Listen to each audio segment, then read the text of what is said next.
Hello, everyone. Welcome to our Geo for Good Summit 2021. This is APAC Hour, Part 2. And my name is Michael. I am a senior partner DevRel engineer. So I'm a member of the Earth Engine team, an engineer on the team, and I'm calling in from sunny Zurich in Switzerland. So I'm really excited to welcome everybody here. It's morning for me. This is the earliest I've ever been up. But this session is by and for the Geo for Good community members in the APAC, Asia Pacific region. We're going to be going over the recap of the main events from the day and follow on with a thematic set of lightning talks and go through a Q&A session at the end. I have a teammate here who will help me steer today. Hi, my name is Tomomi, Program Manager on Google Earth Outreach team. I'm joining from Tokyo, Japan. Good to see you, Tomomi. Hey. What happened today in the main programming? Yeah, Michael. Today we had a forest and a nature program where we had an incredible lineup to the speakers who shared exciting new data sources and their applications to measure and detect change in the area like a forest, carbon, and biodiversity, and some impactful examples of how each observation-based tools are making real-world impact. That's very interesting. I need to catch up on all this. So the first thing I want to hear about are the data sources and the applications. That's of most interest to me. Yeah, sure. So in global remote sensing for nature, carbon, and biodiversity session, 3 projects were introduced. The first, DevRel, the Land and Carbon Lab, a comprehensive monitoring system to monitor all kinds of land cover and associated carbon emission and removal. Within 2 years, it will be updated annually at global scale at 10-meter resolution. Wow. It was so interesting to learn how important the resolution is. Crystal from WRI showed one location, and then if the resolution is 16 kilometer, the amount of estimated carbon stock based on land cover is 170 megaton. But if the resolution becomes 300 meter, the amount for the same location dramatically decreased to 50 megaton. Is it impressive, isn't it? Yeah, it's always interesting to hear how that resolution correlates so tightly with the accuracy of the predictions. I think we have some other interesting projects that actually relate to higher resolution data, both in terms of land cover and forest cover. So I'm excited to talk about everything. You mentioned 2 other projects, though. What are Yeah. Let me introduce the rest of the 2. So the second one is Global Safety Net, the first comprehensive total land area required protection. According to the session, in the last 50 years, we lost half of the natural land, destroying the 2/3 of living creatures on Earth. And then preserving the ecosystem is, of course, important to address climate change. And Global Safety Net identified the area that require a conversation compiled into 5 main layers at the 1 kilometer resolution, in addition to the already protected area. They said that 50% of the Earth's land is essential for biodiversity and climate resilience. And over 1/3 of those areas are actually indigenous protected area. Then the last one is Restore, which allows users to access site profile, ecological data, satellite imagery for 75,000 restoration sites in 110 countries. And then it was just launched in October. And according to the session, restoration has a big potential that I didn't know. But for example, 299 gigaton of carbon dioxide can be absorbed, and then 60% of species extinction can be avoided, and then improved food security for 1.3 billion people. So their goal is to make the restoration and the land use change much easier and faster for every project around the world to overcome the barriers to succeed by sharing the data by enabling the connections with peers, founders, and the volunteers, and by facilitating transparency to build the trust and then accountability. That's awesome. I love hearing about all these projects. I still get goosebumps from some of these statistics. All these sound great. How do I catch up on the sessions that I slept through?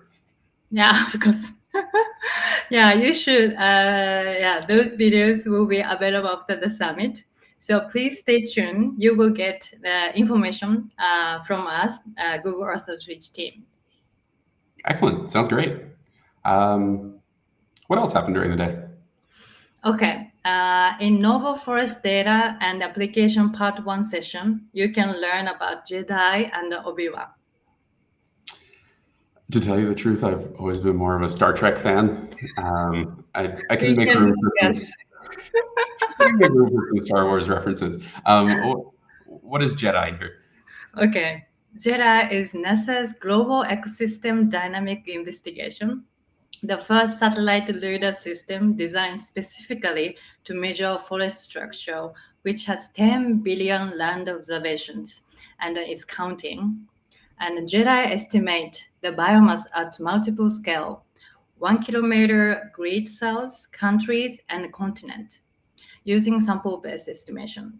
They explained how they estimate biomass by collating JERA data, specifically waveforms with field and airborne LiDAR data. And then their first version of the map, mean biomass and biomass uncertainty, 1 kilometer resolution, should be available very soon. That's impressive. And it sounds relevant for the projects we talked about earlier. So super exciting. That was JEDI. What about Obi-Wan? Okay, it's online biomass inference using waveform and an inventory. JEDI-based forest carbon reporting, you can get estimate for custom areas. It's not released yet, but they ingest their JEDI asset into Earth Engine to build Obi-Wan. So actually, JEDI data will be available soon on Earth Engine. So you can use JEDI's data for your own analysis. So exciting, isn't it? I thought. You might want to talk about what was shared in part 2, Michael. Yeah, definitely. Just going to take a real quick second to spell out some of those acronyms. So JEDI is spelled with a G, so GEDI, and Obi-Wan is OBIWAN. Exactly. We have a bunch of acronyms coming up. I want to make sure if I forget to spell them out. It's tough to Google if you're just going on the pronunciation. Sure. So a novel data set that came out recently was published to Earth Engine. It is a 50 centimeter high resolution set of imagery covering the global tropical forests. So these data are made available through NICFI, which is Norway's International Climate and Forest Initiative, NICFI. That's a program, so that these data are part of the NICFI program. It's based on a partnership between, I think, 3 parties, Kongsberg Satellite Services, Planet, and Airbus. And actually there's a 4th. It's funded by the Norwegian Ministry of Climate and Environment. This is a really large data set, and 50 centimeters is pretty high resolution, so it's exciting. The UN FAO, so the Food and Agriculture Organization for the United Nations, had a session where they talked about using these Planet NICFI data for analysis and processing in Google Earth Engine. Yeah, it's just incredible. And then I cannot even imagine how you can do with those data. So I should check the session, definitely. Yeah. Yeah, and then if I would like to get inspiration on how using those latest science into actual solutions for nature's positive future, which session should I check, Michael? It sounds like Science for Solutions. So there's a whole session on Science for Solutions. It has a bunch of content. It started off with folks at Boston University talking about how they produce land cover change and forest degradation data sets using CCDC, continuous change detection and classification algorithm. And that's also implemented in Earth Engine. There's a group called Biomodelos who are doing biodiversity preservation work in Colombia. And then Costa Rica showed how they're measuring carbon emissions, reducing deforestation and forest degradation with their Simocute platform. I'm not going to attempt to spell it out, but it's a long Spanish phrase, Simocute, Simocute. We also learned how Mapbiomas monitors landscapes and deforestation in Brazil. Oh, wonderful. Yeah. I will learn from their project, definitely. Deep learning and machine learning are getting more critical for analysis using Earth Engine, I think. And then I would like to learn how others are leveraging those technologies. What should I do? We got just the session. So in the Earth Engine and Deep Learning Part 1, there's a whole bunch of information about how NASA Surveyor uses deep learning capabilities of Earth Engine and cloud to power all sorts of environmental monitoring applications all around the world. And that's SERVIR. In Part 2, you can hear the process of creating Dynamic World. So the Dynamic World data set, it's just a high-level overview because the publication is still under review, but it has some high-level details and then summaries of applications for forest. Well, yeah, I'm wondering what dynamic world is. Can you tell me? Yeah, so Dynamic World is a model. It's a deep learning model which is applied to Sentinel-2 data, and it takes those Sentinel-2 data set, takes those Sentinel-2 pixels and converts them to land cover mapping. So they are land cover predictions for each pixel in Sentinel-2, and that's really useful because Sentinel-2 is high resolution. It's 10 meters, and it is gathered all the time. There are satellites sending down terabytes of data every day, and the revisit time is high. I think it's on the order of a week. So you get regularly updating land cover classification over time, and you can do really interesting time series analysis at a 10-meter scale, which is pretty unprecedented, and we're pretty excited about it. There's a lot of pent-up excitement. The model itself is free and will be published as an open source package, just to make this kind of mapping accessible to everyone. And we'll of course have it in Earth Engine. Wow, that's just incredible. I don't know what to say, but that's should help many people on the ground. Wow, thank you for sharing, Michael. I believe it's also important to examine the ethics and the principle behind the science and dataset powered by AI, because we are using a lot of AI technology these days. If you are interested in topic, please check remote sensing and AI. Let's talk ethics session. Everything there we just discussed was in the forest and nature section, I think. So we also had the sustainable supply chain sourcing section today, which I'm personally very interested in. Yeah, sure. Yeah. You can learn more about the Forest Data Partnership in that session. That partnership is a novel public-private partnership just announced at COP26 to leverage game-changing technologies. FAO, Google, Survey Program, Unilever, USAID, and WRI, so 6 organizations, come together to build an aligned approach. The Forest Data Partnership will create a consistent geospatial data ecosystem, accelerating collective actions to unlock huge potential for emission reduction and then co-benefit to people and nature. That's really exciting to me.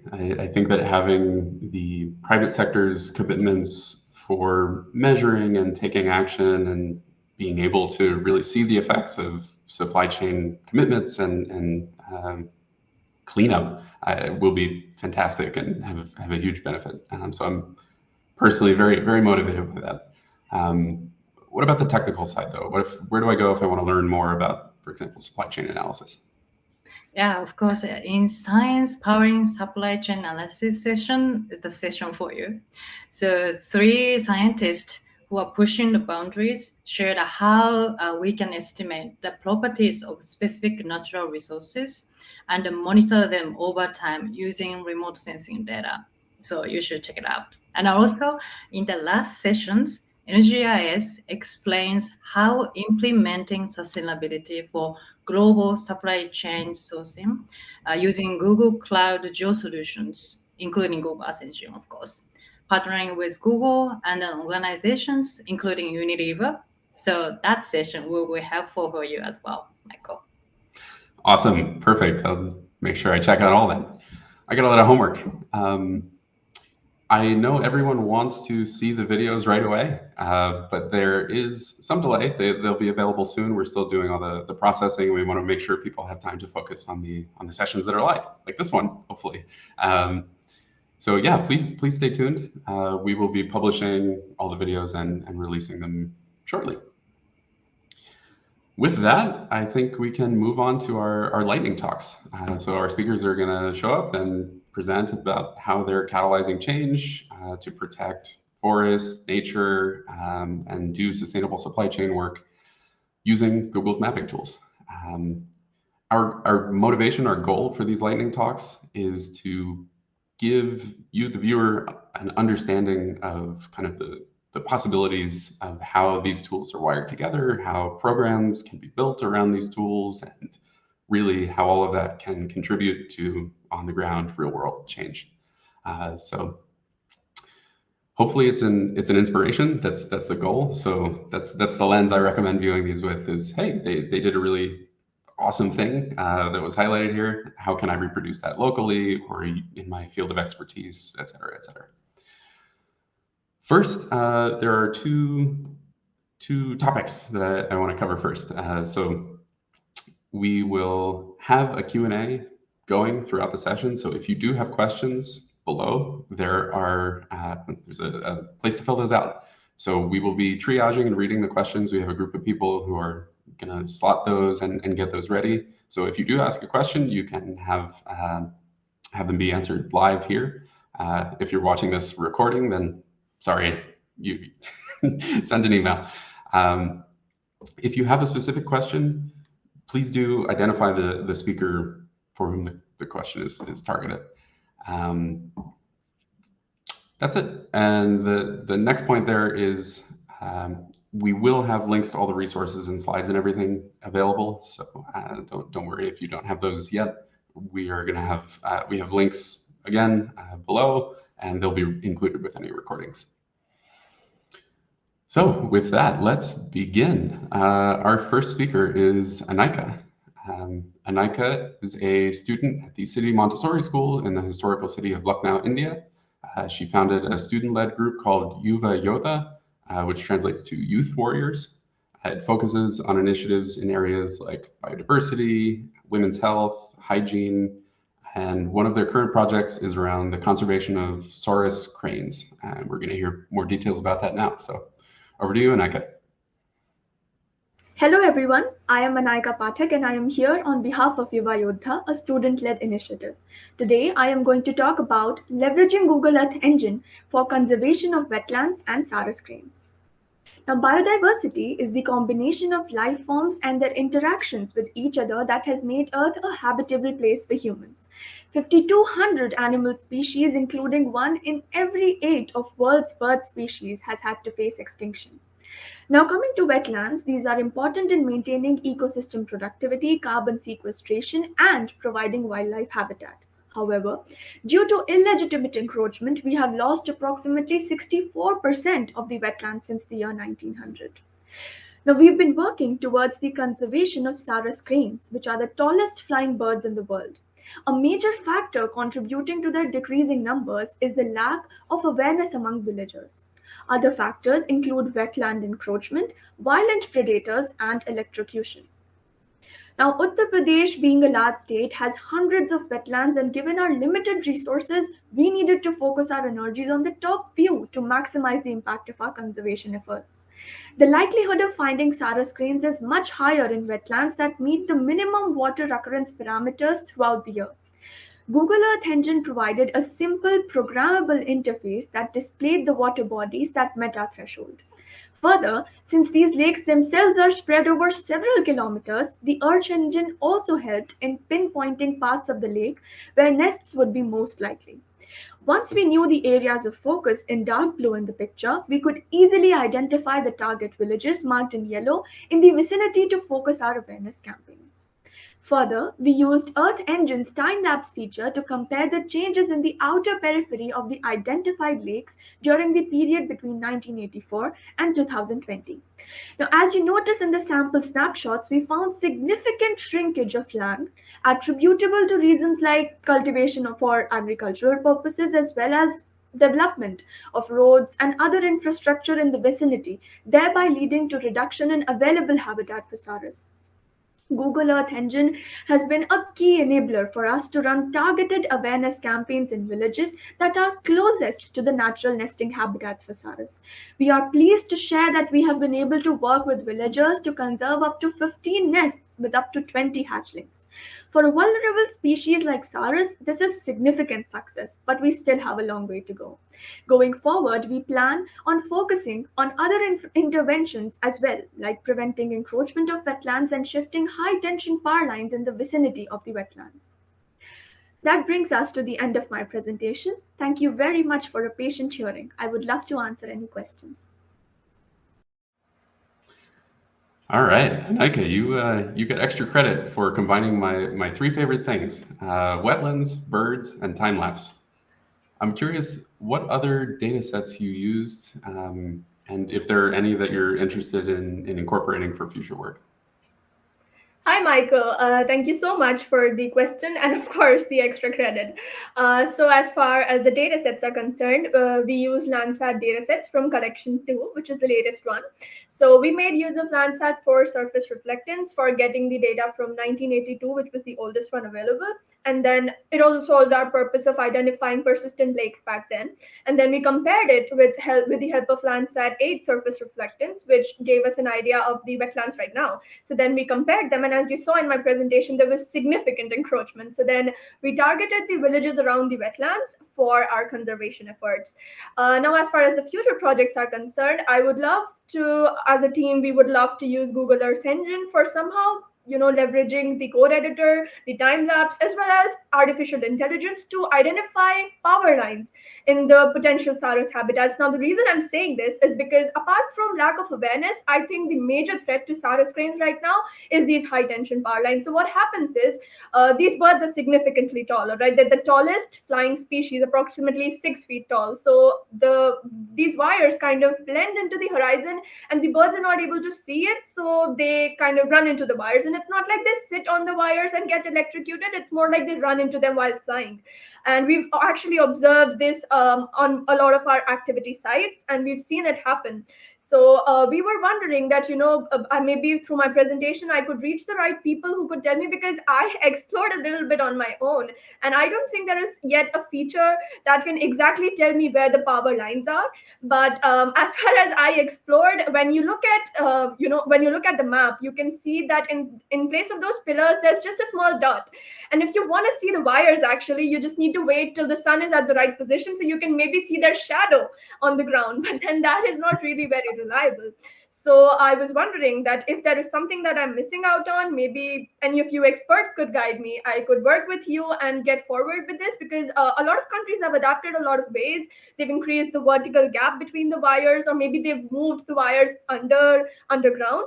And one of the states in India, in fact, signed a petition, and the government had asked the authorities to move these wires away from these fields. But in our state, unfortunately, no significant action is being taken in this domain. And I think by introducing such tools, I think Google Earth Engine can also expand the domains of usage of this app. Totally. So yeah, definitely. I'm very excited to hear that. I think, yeah, there's a lot of room for doing. I'm interested in the shadow-based discovery in particular as a method. I think that'll be fruitful. Thanks a lot, Anaika. We'll come back in the Q&A. Sure. Our next speaker is Priyatama. Priya is an assistant professor at Azim Premji University in Bangalore. She's broadly interested in tropical forest dynamics, semi-arid vegetation dynamics, avian frugivores, and political ecology. Apart from remotely sensed data, she also uses field data, mostly on birds and plants. Increasingly, she's also turning her attention to working on the climate crisis and how that crisis impacts both biodiversity and human well-being. So Priya, over to you. Hi, my name is Priya, and today I'll share some work we've done on monitoring the resilience of tropical forests using remotely sensed data. Ecosystems are complex and dynamic, and they respond to changes in their external environments in many ways that can be described by either linear relationships or nonlinear relationships. For example, in the last two graphs, you can see that for a small change in driver value, the system can shift from one state to another either quite rapidly or abruptly. An example is the shift in reef systems from coral-dominated to macroalgal-dominated reef systems. Tropical forests are also very complex, and they often exist as mosaics with other types of vegetation, which are maintained by natural processes. Any disruption to these natural processes can result in a shift in ecosystem. Tropical forests also face many different types of threats, including forest fires and droughts, both of which are thought to increase with climate change. Therefore, predicting the future of forests requires us to understand A, the relationship between tree cover and rainfall, B, the exact conditions under which a system moves from one stable state to another, and finally, understanding how much perturbation a system can take before it actually switches to an alternate state, all of which can be actually answered using remotely sensed data. Here I'm going to show an example of data sets from Africa and Northeast India, which were processed in Google Earth Engine, where we've actually answered these questions. We start off by characterizing the nature of the relationship between tree cover and rainfall, and then develop the method to estimate tipping points in such systems.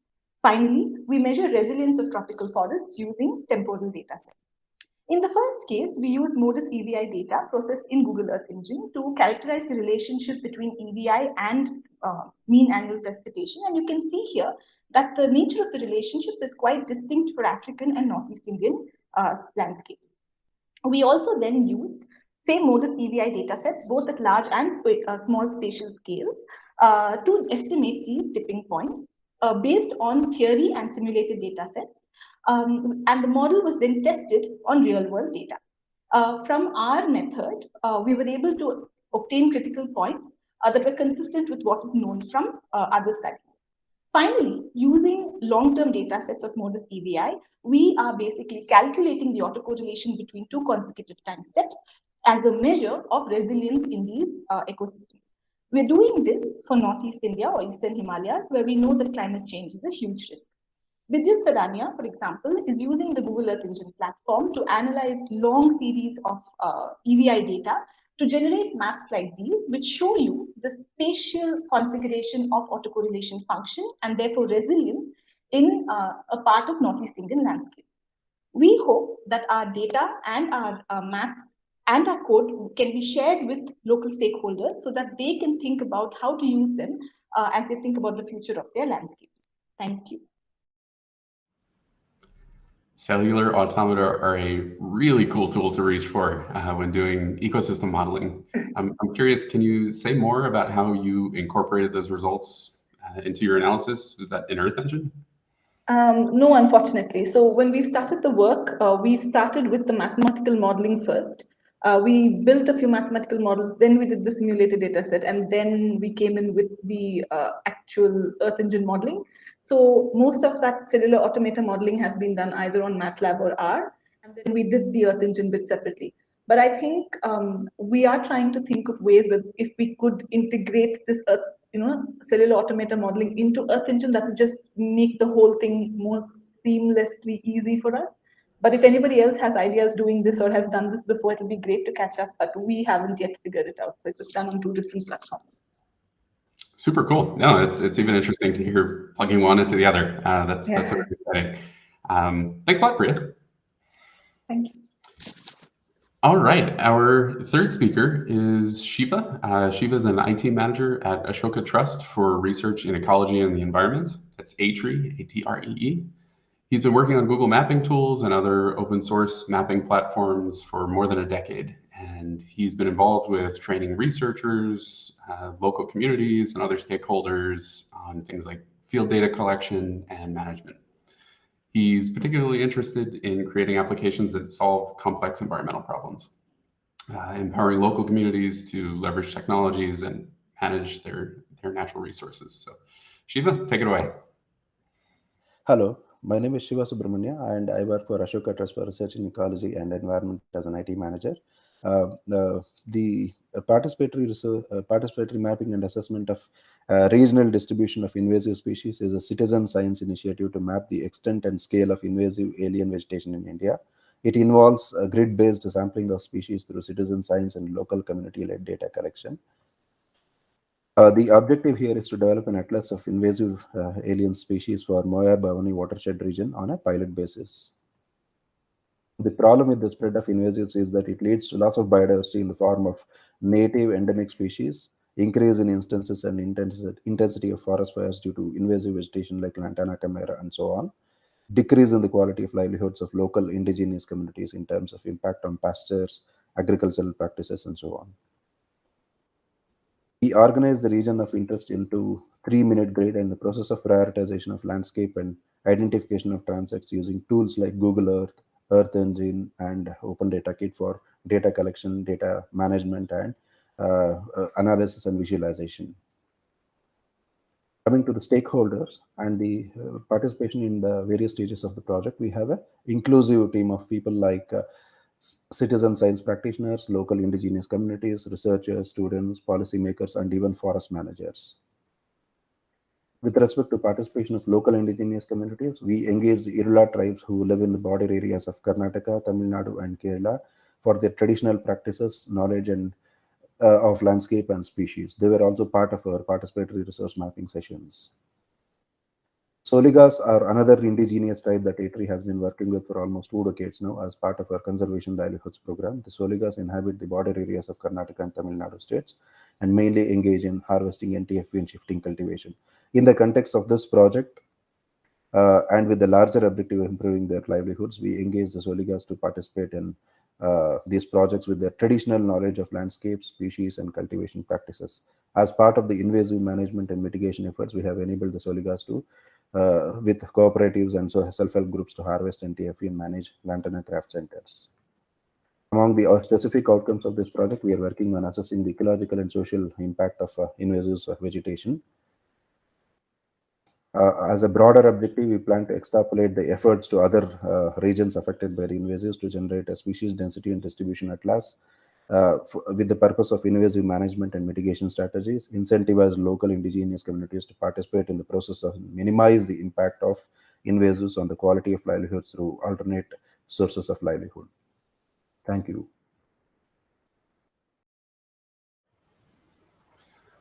All right, it's really great to see involvement from indigenous groups. I'm curious, were folks involved in using the platform directly? Were there indigenous groups who were using the platform directly? And how do people contribute data? So right now the platform is at the final stages of development. Basically, it's online, but then it's almost at the final stages of development. But then it is tied to the final output of deriving the prominence value of spread of invasive species across this landscape. So, but with respect to the indigenous groups, so we have been working with indigenous groups like Soligas for more than 2 decades now, and then empowering them with alternate livelihoods programs and helping them organize self-help groups. In the context of this project, the Soligas and Irula tribes helped us with crucial traditional knowledge of species and landscape with participatory resource mapping based activities to prioritize transects in regions of interest. In fact, many youngsters from these communities were trained to generate KML-based maps through these exercises using Google Earth and those kind of tools. Across different phases of this project, we have used tools like Google Earth, Open Data Kit, Earth Engine, and QGIS, and so on, for purposes like prioritization of conservation areas, data collection management, and analysis and visualization. So at various stages, we have built capacities of different stakeholders like these indigenous groups, researchers, even forest managers, for example. They are also very important to use these tools, and they have been contributing at various levels.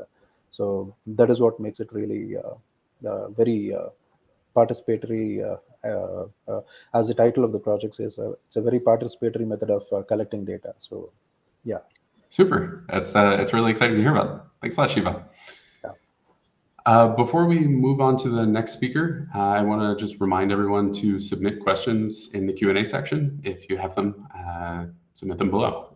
We'll take all of the audience questions at the end of the session as part of our interactive Q&A. And if you don't submit questions, we'll just get to ask questions. So I'm excited by that, but please know we want this to be a community thing. Excellent. All right. Our fourth speaker is Mathias. Mathias is an applied scientist working at Synspective. They successfully launched a SAR satellite in December of last year, 2020.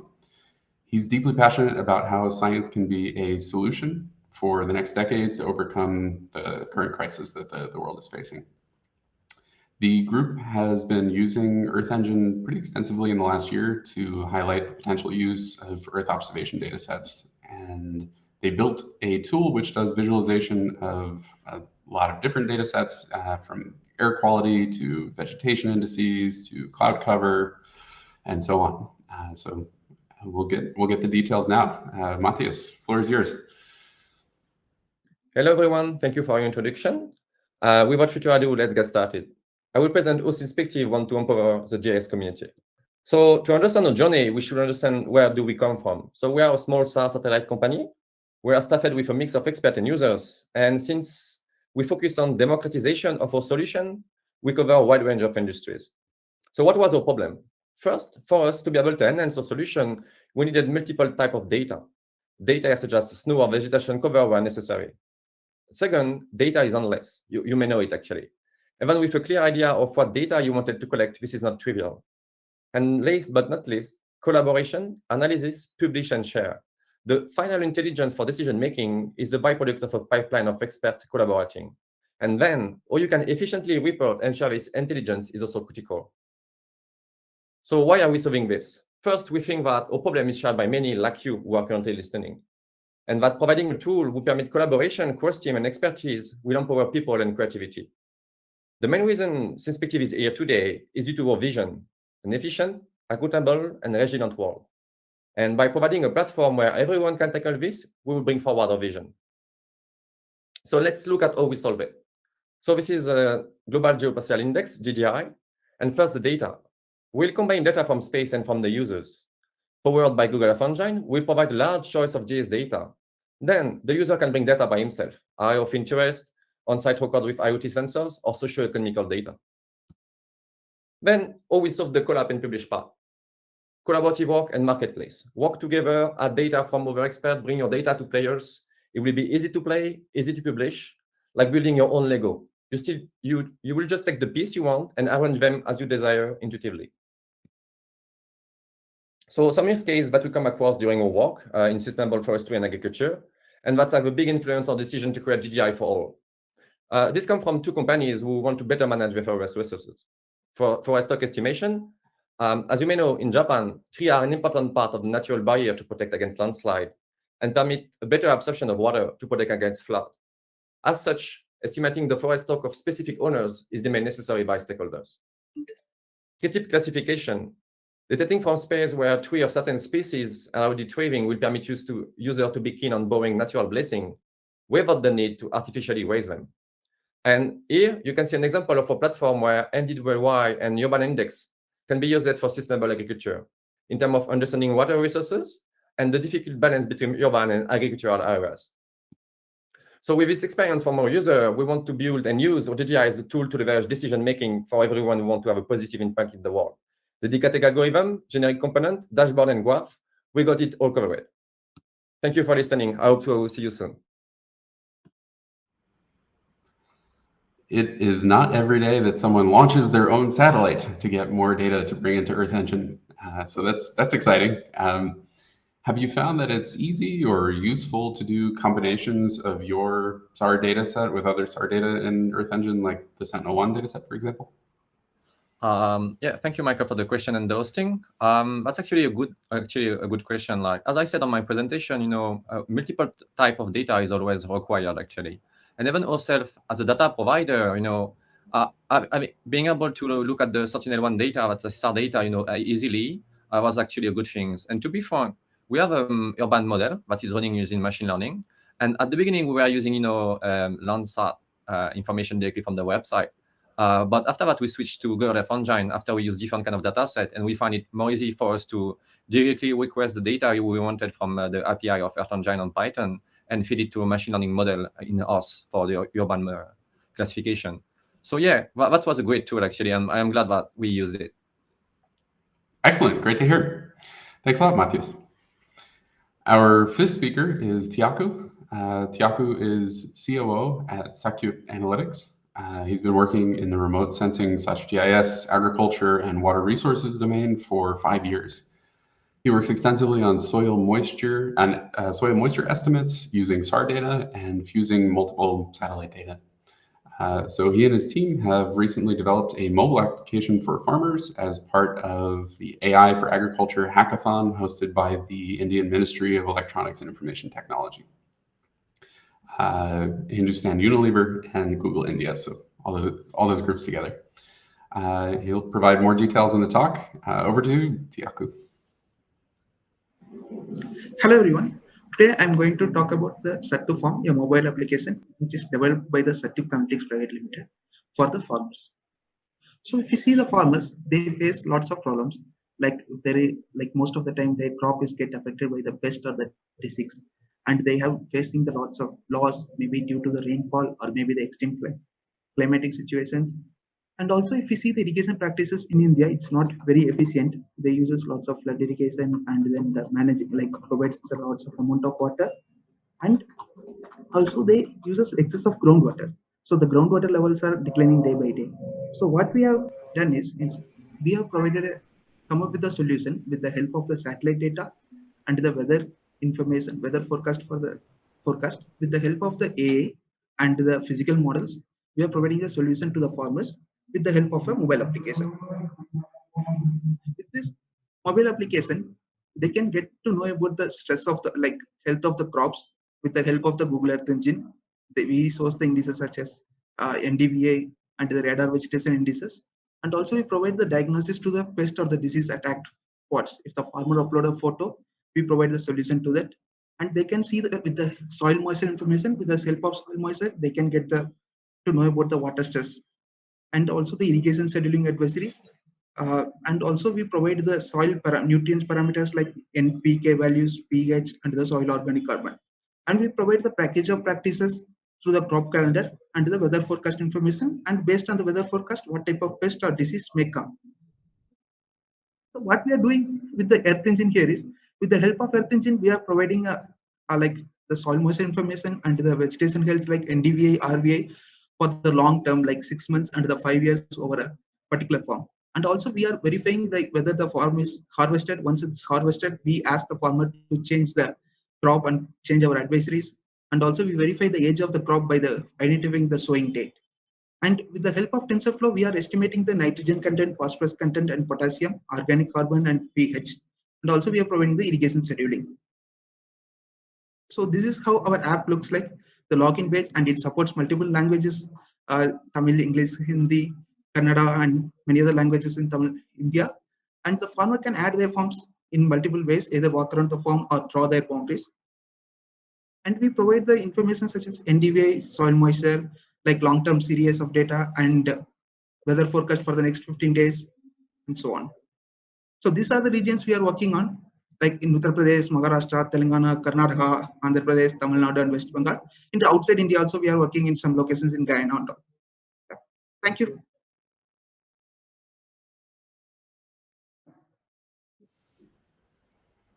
All right, super cool. I have just one quick question for you. Are you using the TensorFlow features within Earth Engine to do any of those soil quality estimates?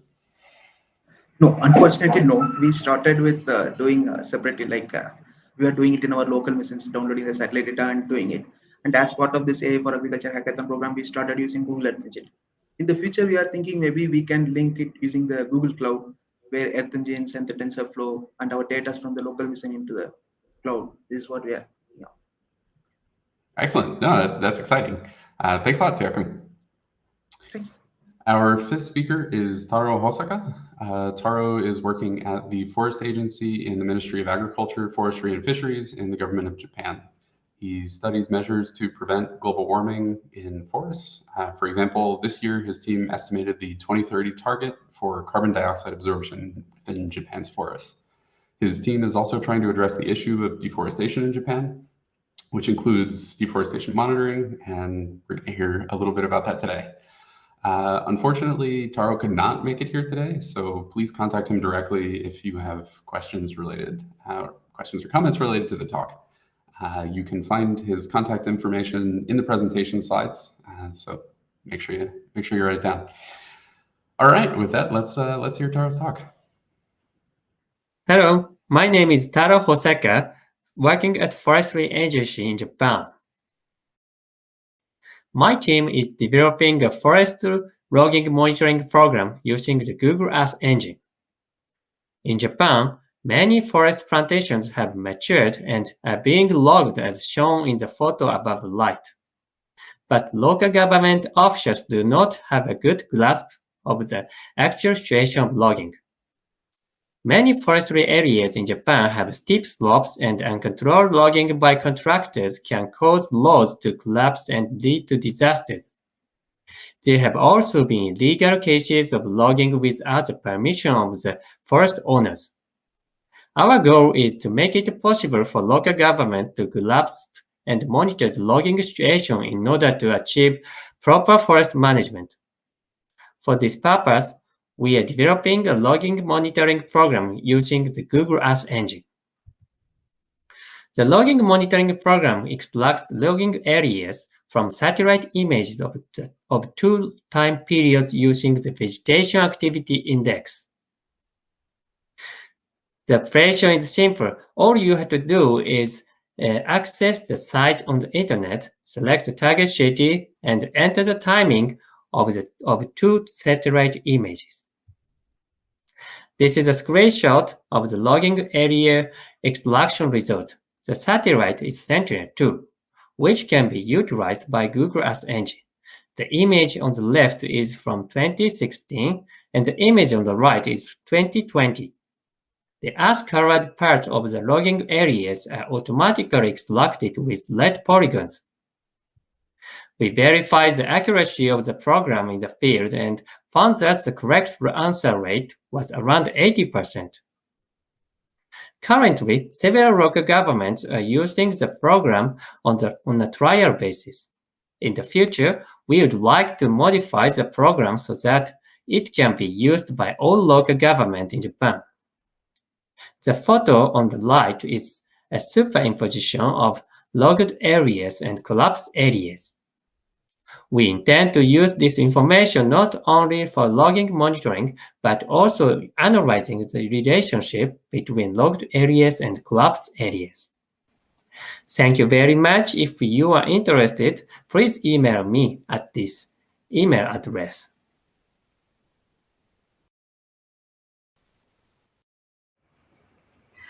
Okay, thank you all speakers for your great talk.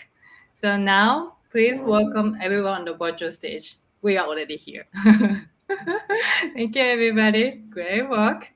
So now let's take a look at the QA from the audience. Okay, the first questions for Shiba. Okay. Given the scale of the project, how difficult was it to train citizens to identify species, and how have you done it? Also, how do you deal with ensuring data quality when it comes to citizen science project? So yeah, that is one thing that I forgot to tell you. It is a citizen science project. That term is very important.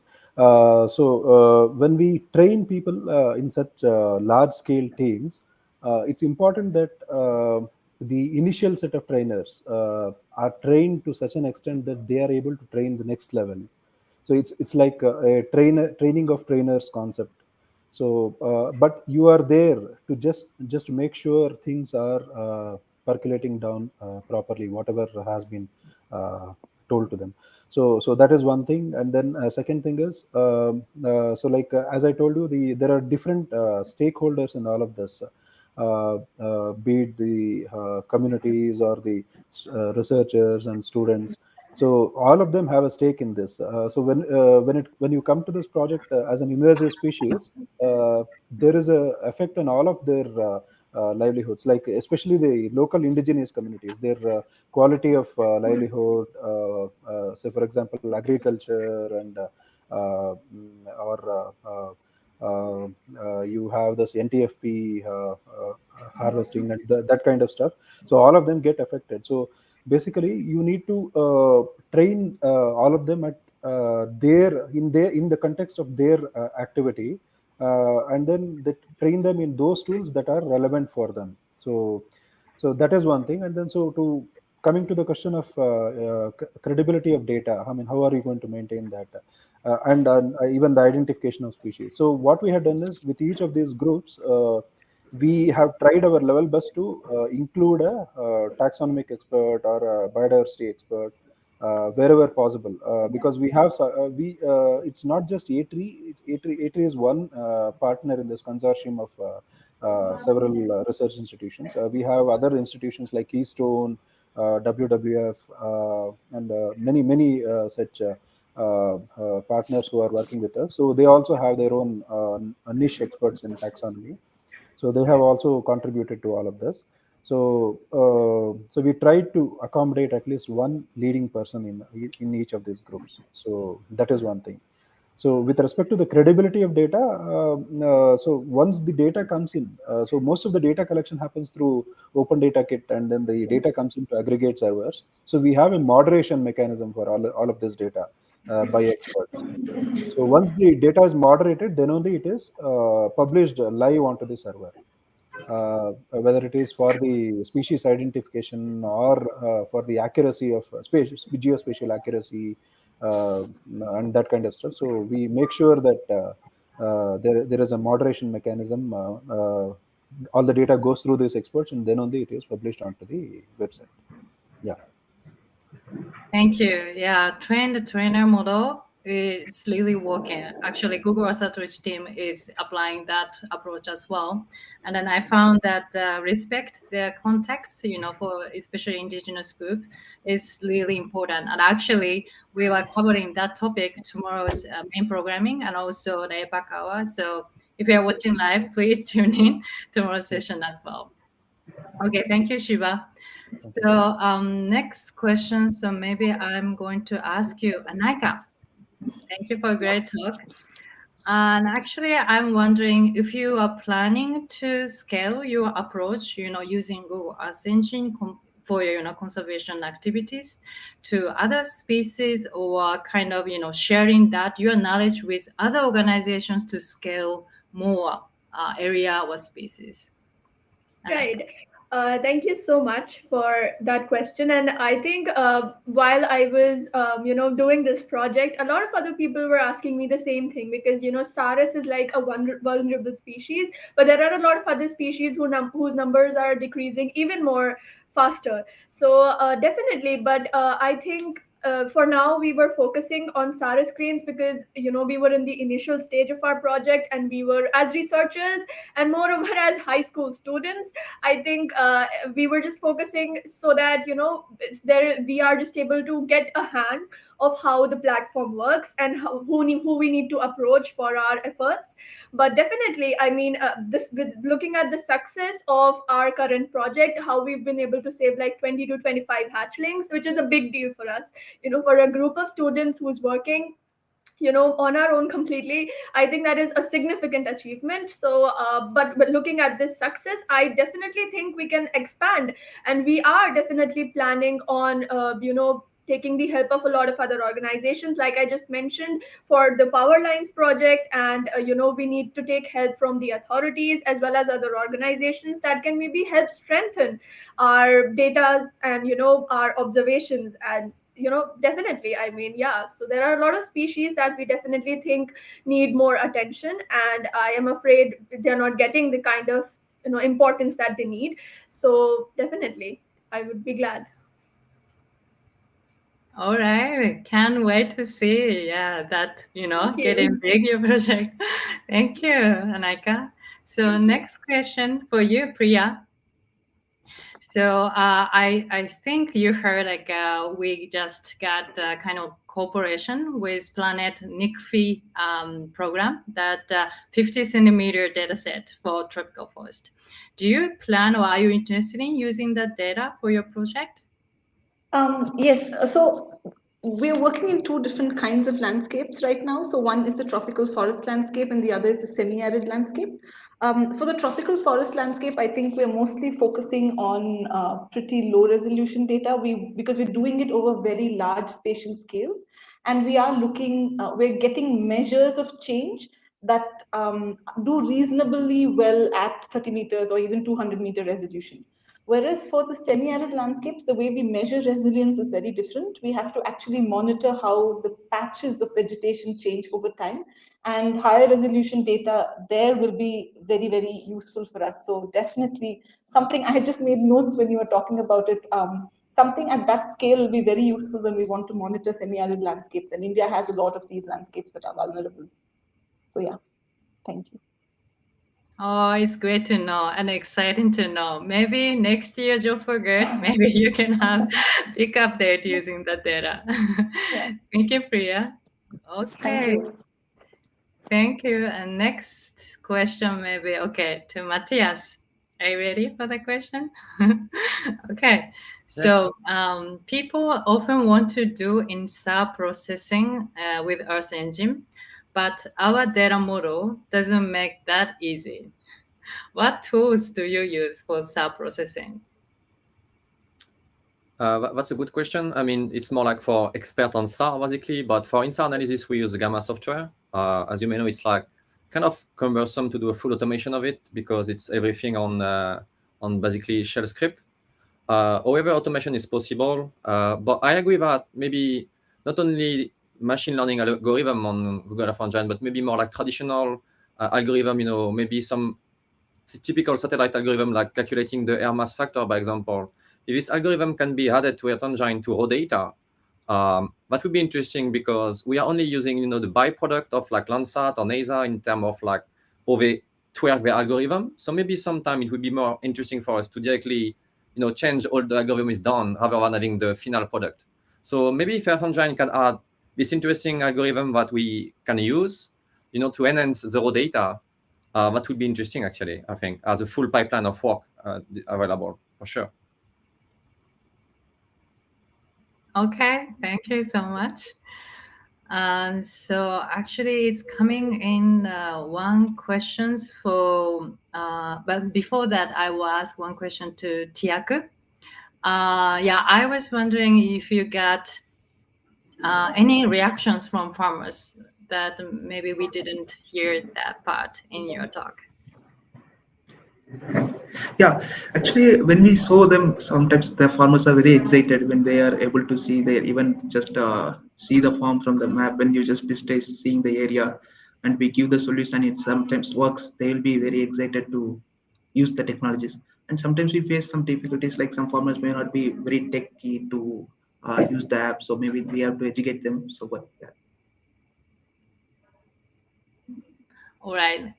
Thank you, Thiyaku. And we got just one lab question. So to Priya, what exact functionality do you use in all MATLAB? And is your code open? Yes, actually, we published a paper in 2019. I think it's called Inferring Critical Points from Spatial Data. All the code that we've used, both the MATLAB and the Google Earth Engine code, is available online.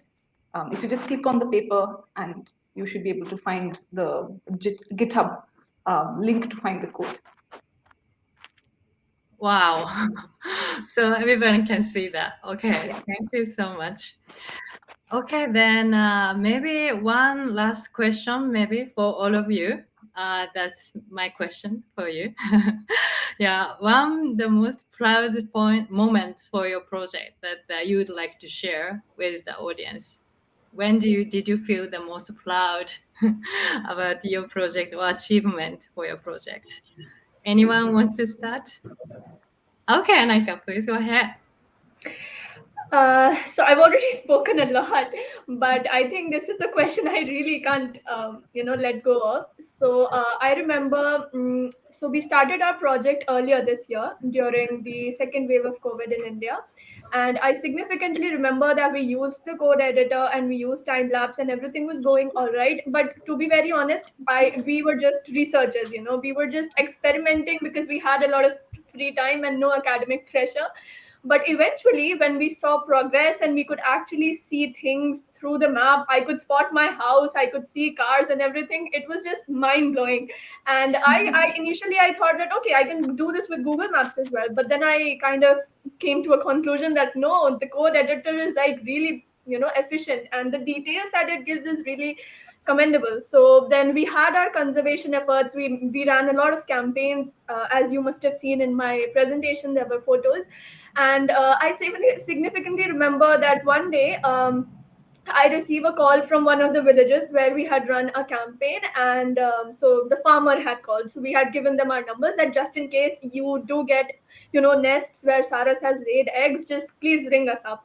So I significantly remember that person called me up and he says, "Oh, the egg hatched today, and there are two cute little hatchlings have come out." And then they called the authorities and they shared pictures on WhatsApp, and I just felt like crying. Like, it was such a proud moment seeing those little birds.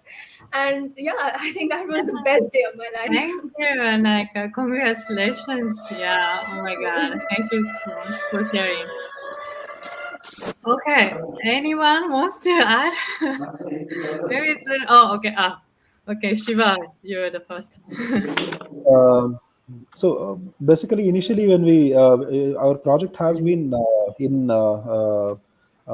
has been happening since almost 3 years now. But then, initially, when we used to go to the field and talk to the communities, there was very little enthusiasm because they look at us as just people who come here, collect data, and then build something which is not of any impact on the field. But then we try to combine, we try to correlate the traditional knowledge that they have with the kind of knowledge that we bring in, and then you tell them what is the kind of impact for example, the project is all about invasive species. So when you talk to them, the impact on their lives, and then how our project is going to help them. And because ATRI has also been involved in other livelihood programs with these tribal communities. So when we try to link up all these things, that is when they understand the larger macro issues involved, and then how it affects their regular livelihood. So that is one really happy thing to do. I mean, because we are able to show the impact on ground of our project, which doesn't really happen with many of these research. Yeah, for sure. Yeah, what a story. Thank you for sharing, Shiva. Yeah. Thiyaku, you raise your hand, right? So maybe we can finish. My moment maybe just a couple of days back, we were participating in one program, Krisi Mela, where we met some thousands of farmers and we explained our app. And at the end of the 4 days of this Mela, like we got even some award, like recognition. They say it's a breakthrough tech, our app is. So this may be the happiest moment so far. Congratulations. Priya, Mathias, you wanted to say one sentence? I don't know. Lady first. When we made these maps of these, we calculated the autocorrelation function and made maps where we could actually say for every pixel what was the resilience of the forest at that point. And then using that, we basically went back to field to kind of look at how the forests are, to kind of correlate what is it about the forest that is allowing it to be more resilient, and what is it about some patches that are making them more vulnerable to collapse. We're just collecting data now, but seeing that on the ground, our field team is able to say, hey, you know what, in places where we do calculate resilience, there is a better patch of forest. There is things that we can actually look out for and protect. I think that's been quite an, I wouldn't say incredibly proud. It's nothing that I did, the plants are doing it themselves, but it's very satisfying.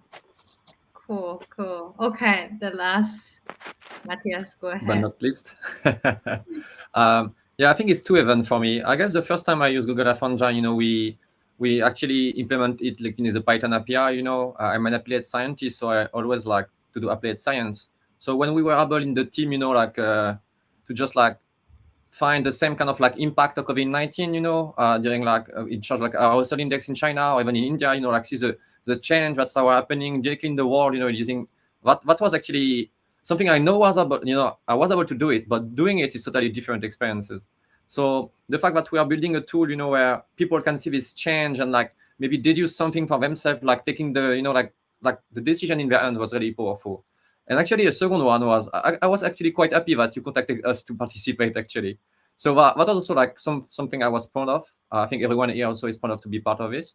So I wanted to thank you for the all the nice exchange we are about like the slide and stuff like that. So that was also something I'm proud of to be part of this session.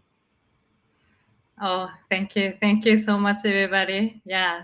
And then thank you for the audience joining today's session. We appreciate your questions. And then I hope this session was helpful for your current or future project. So we hope to see you again at APAC Hour tomorrow at the same time, at the same place. Thank you. Bye.